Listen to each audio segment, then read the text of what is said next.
Hello दोस्तों, आपका स्वागत है वर्टेक्स टाइम एकेडमी में। मैं दिनेश दोस्तों आपका स्वागत करता और अभिनंदन करता हूं। और दोस्तों आशा करता हूं कि आप सभी लोग स्वस्थ होंगे और अच्छे से दोस्तों अपनी पढ़ाई कर रहे होंगे। तो कल की क्लास में दोस्तों मैंने राष्ट्रीय आय के बारे में बताया हुआ था और आज की क्लास में दोस्तों हम लोग आखिरी बिंदु पर बात करेंगे प्रति व्यक्ति आय को लेकर के। प्रति व्यक्ति आय को लेकर के तो जिन्होंने अभी तक मेरे चैनल को लाइक और सब्सक्राइब नहीं किया है दोस्तों आप लोग कर लीजिए, क्योंकि आज की क्लास में और भी दोस्तों आनंद आने वाला है। ठीक है दोस्तों, तो चैनल को लाइक कर लें, सब्सक्राइब कर लीजिए। और आज का दोस्तों जो टॉपिक रहेगा वो दोस्तों रहेगा, सुनिएगा। आज का दोस्तों जो टॉपिक रहेगा वो दोस्तों रहेगा प्रति व्यक्ति आय। तो दोस्तों आज का टॉपिक रहेगा प्रति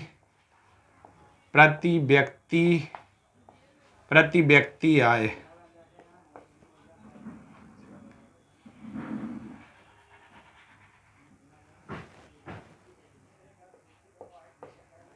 प्रति व्यक्ति आय।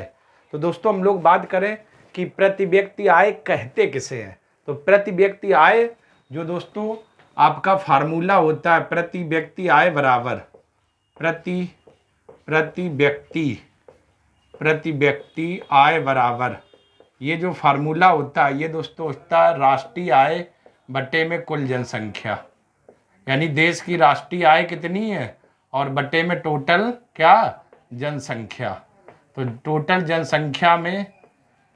जनसंख्या का राष्ट्रीय आय में दोस्तों अगर हम लोग डिवाइड कर दें तो हमारी दोस्तों जो आय निकल के आ जाएगी वो दोस्तों कौन सी आय निकल के आ जाएगी, प्रति व्यक्ति आय।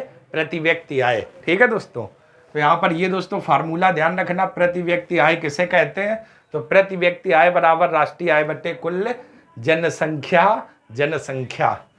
दोस्तों अगर इस आय की बात करें प्रति व्यक्ति आय, तो दोस्तों प्रति व्यक्ति आय दो तरीके से निकाली जाती है। किस आधार पर, प्रति व्यक्ति आय, प्रति व्यक्ति आय। ये दोस्तों इसकी हम लोग गणना दो तरीके से करते हैं प्रति व्यक्ति आय की। और वो दोस्तों गणना दो तरीके से कौन सी होती है ज़रा समझने का हम लोग प्रयास करते हैं। एक दोस्तों आपने सुना होगा प्रचलित वर्ष, प्रचलित या चालू वर्ष के आधार पर। और दूसरा दोस्तों आप लोगों ने सुना होगा आधार वर्ष या स्थिर वर्ष, आधार या स्थिर वर्ष। स्थिर वर्ष के आधार पर हम लोग क्या, प्रति व्यक्ति आय की गणना कर रहे हैं, प्रति व्यक्ति आय की गणना कर रहे हैं। ठीक है दोस्तों। तो प्रति व्यक्ति आय दो प्रकार से दोस्तों निकलती है। एक होता है दोस्तों स्थिर वर्ष या आधार वर्ष, दूसरा प्रचलित वर्ष जो वर्तमान में चल रहा होता है या चालू वर्ष। तो दोस्तों हम लोग प्रचलित वर्ष किसे कहते हैं। तो यहाँ पर दोस्तों बात करें जब राष्ट्रीय आय की गणना, जब राष्ट्रीय आय की गणना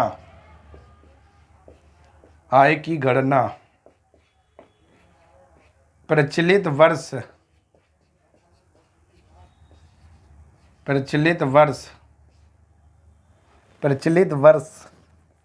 के आधार पर की जाती है, प्रचलित वर्ष के आधार पर की जाती है। तो दोस्तों उसे हम लोग क्या कहते हैं, चालू वर्ष या प्रचलित वर्ष। ठीक है ना।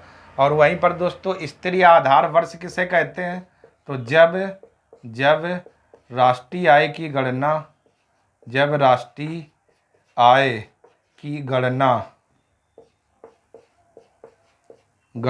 किसी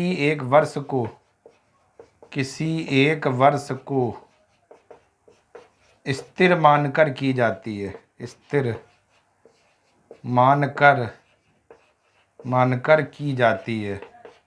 ठीक है दोस्तों। तो इसे हम लोग क्या कहते हैं, आधार वर्ष या स्थिर वर्ष कहते हैं, आधार वर्ष या स्थिर वर्ष कहते हैं। तो दोस्तों अभी तक दो बातें हुई कि प्रति व्यक्ति आय किसे कहते हैं। तो प्रति व्यक्ति आय बराबर होता है राष्ट्रीय आय बटे कुल जनसंख्या। और दोस्तों यह दो प्रकार से निकलती, प्रचलित वर्ष यानी कि जब राष्ट्रीय आय की गणना प्रचलित वर्ष के आधार पर की जाती, मतलब कि वर्तमान में जो वर्ष चल रहा होता है, तो दोस्तों उसे हम लोग चालू या प्रचलित वर्ष कहते हैं। और जब राष्ट्रीय आय की गणना किसी एक वर्ष को स्थिर मानकर की जाती है तो दोस्तों उसे हम लोग क्या कहते हैं, तो उसे हम लोग आधार वर्ष या स्थिर आधार वर्ष कहते हैं। अब दोस्तों दोनों को आपको समझना है क्या होते हैं कैसे होते हैं, तो ज़रा समझिएगा दोस्तों। जैसे में दोस्तों हम लोग बात करें यहाँ पर, जैसे दोस्तों कोई कंपनी है और उसने 2010 में सेव की कीमत 20 रुपये रखी, 2012 में उसने सेव की कीमत 25 रुपये रखी, 2014 में उसने सेव की कीमत 30 रुपये रखी, और 2016 में सेव की कीमत 35 रुपये रखी, और 2020 में सेव की कीमत दोस्तों कितनी, 40 रुपये रखी। ठीक है दोस्तों, कोई कंपनी है 2010 में दोस्तों सेव की कीमत उसने 20 रुपये रखी, 12 में 25 रखी, 14 में 30 रखी, और 2016 में 35, 2020 में 40 रखी। अब मुझे दोस्तों प्रचलित या चालू वर्ष के हिसाब से दोस्तों मुझे राष्ट्रीय आय निकालनी है। तो आप बताएं सेव की कीमत कितनी है, 40, और ऐसे ही उसने 100 सेव बनाए। तो आप बताएं अगर एक सेव की कीमत 40 है तो 100 सेव की कीमत कितनी हो जाएगी, 4000 रुपये दोस्तों हो जाएगी। ठीक है, यानी 100 सेव की कीमत कितनी, 4000 हो जाएगी। एक सेव 40 रुपये का है तो 100 कितने का हो गया, 4000 का। तो इसे दोस्तों हम लोग क्या कहते हैं, चालू वर्ष। लेकिन अगर वहीं पर आधार वर्ष और स्थिर वर्ष की बात करें तो दोस्तों जैसे वर्तमान में 2011-12 आधार चल रहा, अगर इसको स्थिर हम मान लें तो अगर एक सेव 25 रुपये का है तो 100 सेव दोस्तों कितने के हो जाएंगे, 2500 के हो जाएंगे, हो जाएंगे ना। यहाँ पर देखिए दोस्तों, ये जो महंगाई है ये किसके कारण हो रही, उत्पादन नहीं बढ़ा दोस्तों, महंगाई बढ़ने के कारण आपको अर्थव्यवस्था बढ़ी हुई दिखाई दे रही है। ठीक है दोस्तों, क्योंकि देखो सेव इधर भी 25 रुपये है और इधर 40 है, ठीक, लेकिन हुआ इधर क्या, महंगाई बढ़ने के कारण अर्थव्यवस्था हमें बढ़ी हुई नजर आ रही है। इस कारण से ये देखिए दोस्तों, यहाँ पर 4000 रुपये का उत्पादन हुआ और यहाँ पर 2500 रुपये का क्या हुआ है, उत्पादन हुआ है। ठीक है दोस्तों, अर्थव्यवस्था में तो महंगाई बढ़ने के कारण ये 4000 रुपये या जीडीपी हमें बड़ी नजर आ रही है। तो ये दोस्तों हो गया चालू वर्ष और यहाँ पर स्थिर वर्ष। इस तरीके से दोस्तों हम लोग चालू और स्थिर वर्ष को दोस्तों मान करके प्रति व्यक्ति आय हम लोग ज्ञात करते हैं।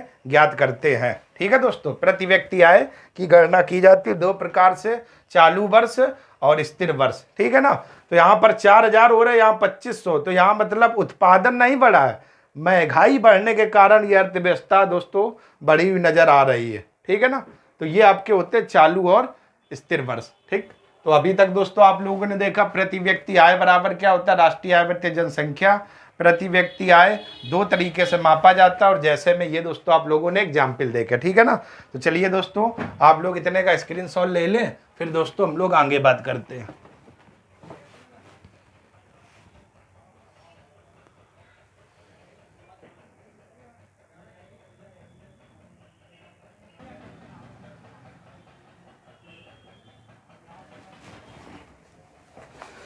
अब दोस्तों हम लोग बात करेंगे कारक आय और हस्तांतरण आय में अंतर क्या है दोस्तों। तो कभी अगर मेंस में लिखने को आए तो दोस्तों आप लोग अच्छे से कर सके, तो कारक आय और हस्तांतरण आय किसे कहते हैं। तो दोस्तों बात करें, इस प्रकार की आय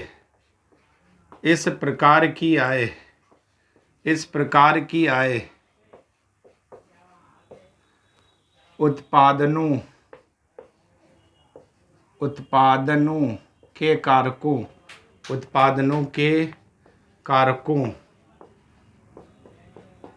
भूमि श्रम तथा पूंजी के बदले प्राप्त होती है, पूंजी के बदले प्राप्त होती है। ठीक है दोस्तों, प्राप्त होती है। तो दोस्तों कारक आय वह आय होती है जो उत्पादन के कारकों जैसे भूमि, श्रम, ठीक, और पूंजी, इन सब के बदले जो हमें आय प्राप्त होगी। भूमि के मतलब भूमि से हमें किराया मिलता है और श्रम से हमें वेतन दोस्तों मिलता है। ठीक है ना, और पूंजी से हमें लाभ होता है। तो ये इन सभी के बदले जो आय प्राप्त हो जाएगी उसे दोस्तों हम लोग कारक आय कहते हैं। लेकिन वही हस्तांतरण आय की दोस्तों बात करें तो इस प्रकार की आय इस प्रकार की आय, इस प्रकार की आय, इस प्रकार की आय सरकार से, सरकार से सहायता, सरकार से सहायता एवं सब्सिडी के रूप में, सरकार से सहायता एवं सब्सिडी के रूप में, सब्सिडी के रूप में प्राप्त होती है, प्राप्त होती है। ठीक है दोस्तों, तो सरकार जो सहायता करे और सब्सिडी दे, तो इस प्रकार की जो आय होती है दोस्तों, वो कौन सी आय कहलाती है? हस्तांतरण आय। जो सरकार से हमें सहायता और सब्सिडी के रूप में प्राप्त होती है, हस्तांतरण आय कहलाती है। और वो दोस्तों उत्पादन के कारकों से प्राप्त होती है, जैसे भूमि, श्रम और पूंजी, और ये सरकार से सहायता और सब्सिडी के रूप में प्राप्त होती है। ठीक है। इसके बाद दोस्तों दूसरे पॉइंट की बात करें तो इसमें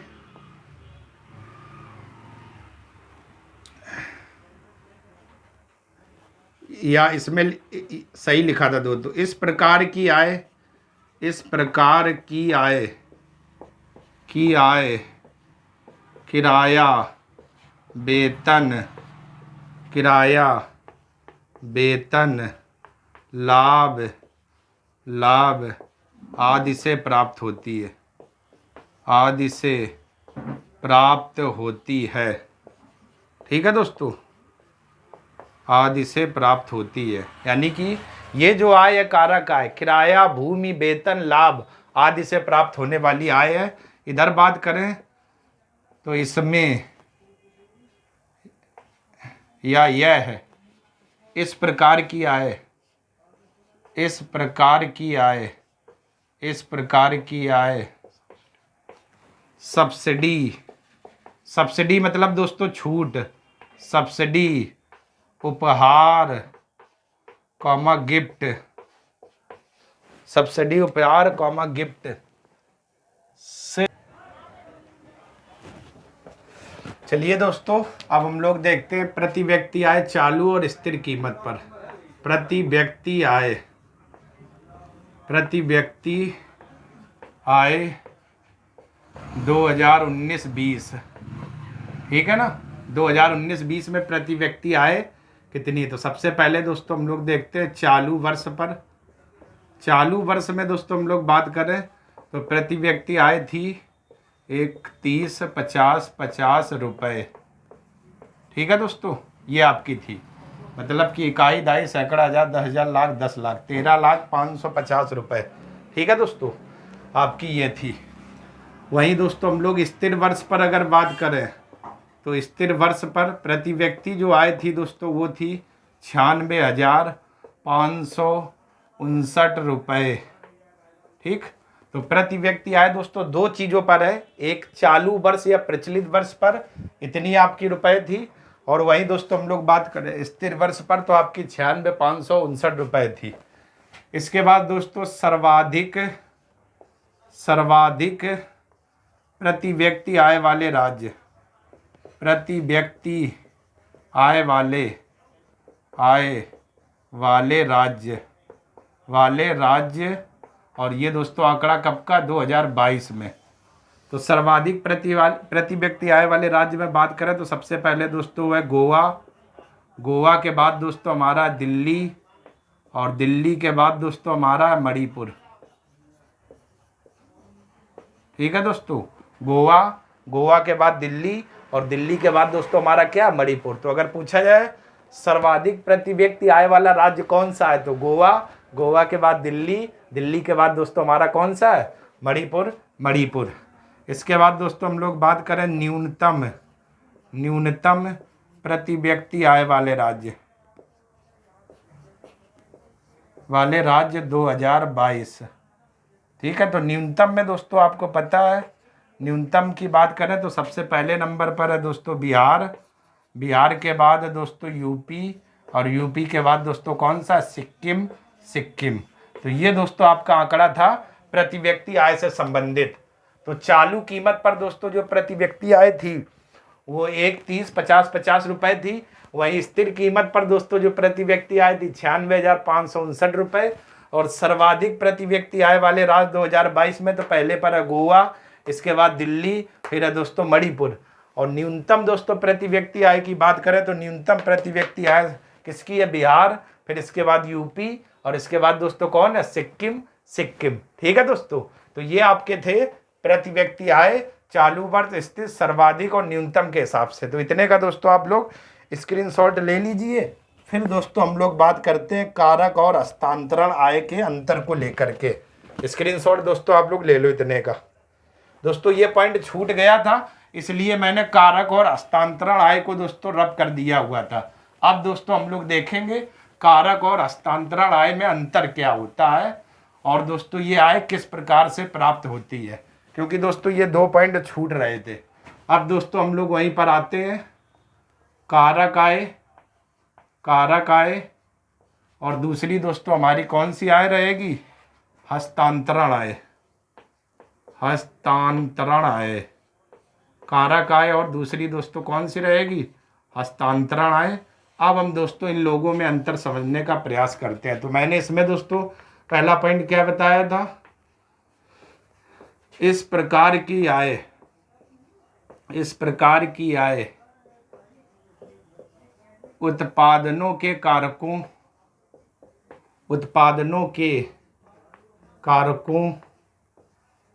कारकों कॉमा भूमि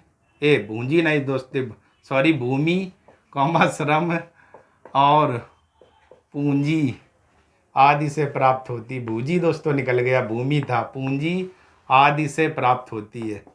पूंजी आदि से प्राप्त होती है। ठीक है दोस्तों, यानी कारक आय वह आय होती है जो उत्पादन के कारकों, ठीक, जैसे भूमि हो गया दोस्तों, श्रम हो गया, पूंजी हो गया, इनसे जो हमें आय प्राप्त होगी उस आय को दोस्तों हम लोग क्या कहते हैं? कारक आय। ठीक है दोस्तों, इधर अगर बात करें तो इस प्रकार की आय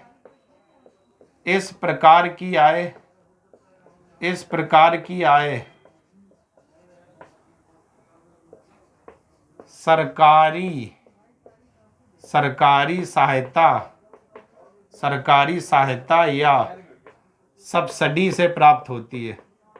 सरकारी सहायता या सब्सिडी से प्राप्त होती है। दोस्तों यहाँ पर सब्सिडी से प्राप्त होती है। सब्सिडी का दोस्तों यहाँ पर मतलब है छूट से प्राप्त होती है। सब्सिडी का अर्थ रहेगा छूट या डिस्काउंट। तो ये जो हस्तांतरण आय है, इस प्रकार की आय में सरकारी सहायता या सब्सिडी से प्राप्त होती है, और वो दोस्तों उत्पादक के कारकों से प्राप्त होती थी। दोस्तों अगला बात करें,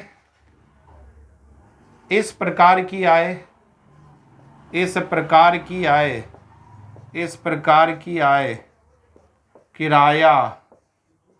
किराया, वेतन, ब्याज,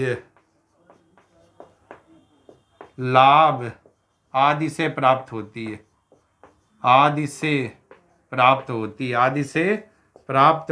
है। ठीक है दोस्तों, तो ये जो कारक आय है ये हमारी किससे? किराया, यानी भूमि से हमें क्या मिलता है दोस्तों? किराया मिलता है, और वेतन, ब्याज और लाभ, इन सभी से प्राप्त होने वाली की आय को इसमें शामिल किया जाता है। इधर अगर बात करें तो इस प्रकार की आय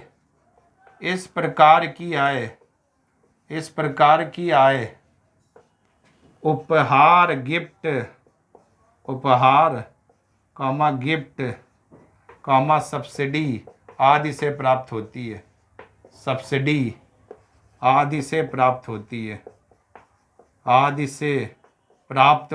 है। ठीक है दोस्तों, तो इसका मतलब ये जो आय है इसमें उत्पादन नहीं हुआ, इसमें उपहार मिल गया, गिफ्ट मिल गया, सब्सिडी मिल गई, इससे प्राप्त होने वाली दोस्तों ये आय है। और इस आय को हम लोग दोस्तों क्या कहते हैं? हस्तांतरण आय। इधर बात करें, सेवा के बदले प्राप्त होने वाली आय है।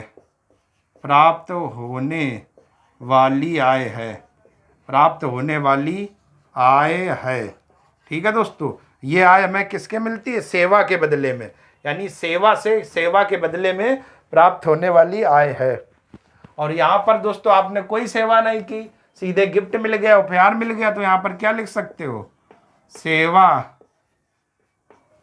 सेवा के बदले ना प्राप्त होने वाली आय, सेवा के बदले ना प्राप्त होने वाली आय है, ना प्राप्त होने वाली, यानी इसमें कोई सेवा नहीं की जाती है और हमें ये आय हो जाती है। ठीक है, इधर अगर बात करें तो इसे राष्ट्रीय आय में शामिल करते हैं, इसे राष्ट्रीय आय में शामिल करते हैं। ठीक है दोस्तों, इसे राष्ट्रीय आय में शामिल करते हैं। इधर बात करें तो इसे राष्ट्रीय आय में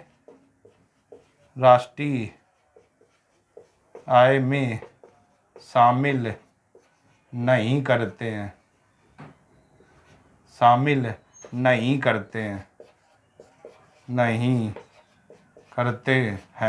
ठीक है दोस्तों, तो ये बात हो गई। इसे राष्ट्रीय आय में क्यों नहीं शामिल करते हैं? क्योंकि कोई उत्पादन यहाँ पर नहीं हुआ है, ना ही कोई सेवा दोस्तों प्राप्त हुई है, उसके बदले में ये प्राप्त हो गई, इस कारण से इसे राष्ट्रीय आय में शामिल नहीं करते हैं। देख लीजिए दोस्तों, कारक आय इस प्रकार की आय उत्पादनों को एक कारकों जैसे भूमि, श्रम और पूंजी से प्राप्त होती है। इस प्रकार की आय सरकारी सहायता या सब्सिडी से प्राप्त होती है। इस प्रकार की आय किराया, वेतन, ब्याज, लाभ आदि से प्राप्त होती है।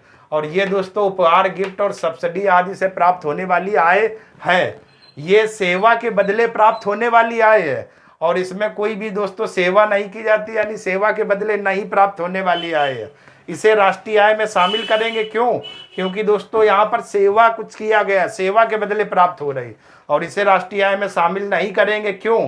क्योंकि दोस्तों ये इसमें कहीं पर उत्पादन नहीं हुआ, इस कारण से दोस्तों इसे राष्ट्रीय आय में शामिल नहीं करेंगे। तो ये दोस्तों अंतर देखा कारक आय और हस्तांतरण आय में। आप लोगों ने स्क्रीनशॉट दोस्तों आप लोग ले लो।